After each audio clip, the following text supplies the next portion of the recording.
So I think I've got an interesting story in that I went to Hong Kong when I was much younger, and I don't know how I got there. I was directed there. I didn't know anything about Hong Kong. I was a Scottish family doctor, just finished my training, and I met someone at a party who said, my friend works in Hong Kong. And I thought, oh, maybe I could do that. And I wrote, pre-internet days, to the hospital, and I got a job on a tuberculosis ward. For third world disease and first world company, Hong Kong actually formed the modern tuberculosis therapy of a cocktail of drugs.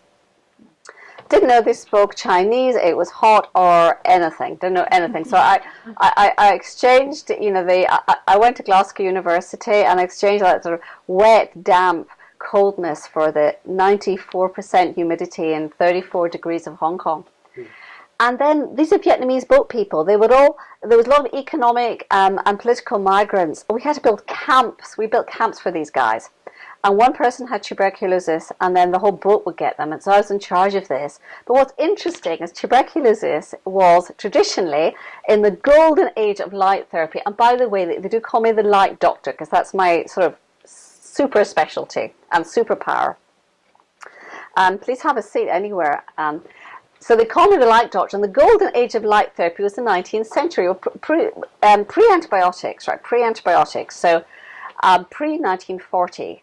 Light was the thing. Auguste Rollier he was a Swiss doctor who halved the death rate of tuberculosis, which was the scourge of Europe. I mean, everyone died of tuberculosis. It had a horrible fatality rate. He halved the death rate through using light therapies.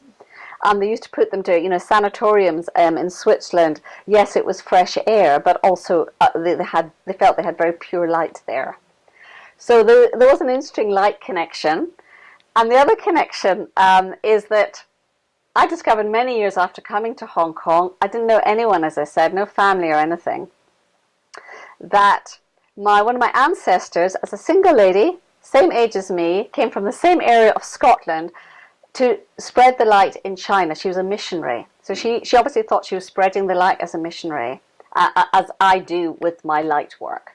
Single lady, like me, same age exactly, from the same place in Scotland. I didn't know anything about her. I believe there's a resonance in the light of our DNA.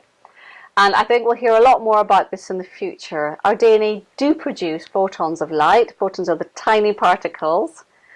And of course, they're packets of information. They carry information. Not that they carry it, they are the information, I should say. And I believe this goes from one generation to the other. And it's like we stand on the shoulders of our elders. And there's a resonance somehow through that genetic heritage. Our blueprint is connected to the light.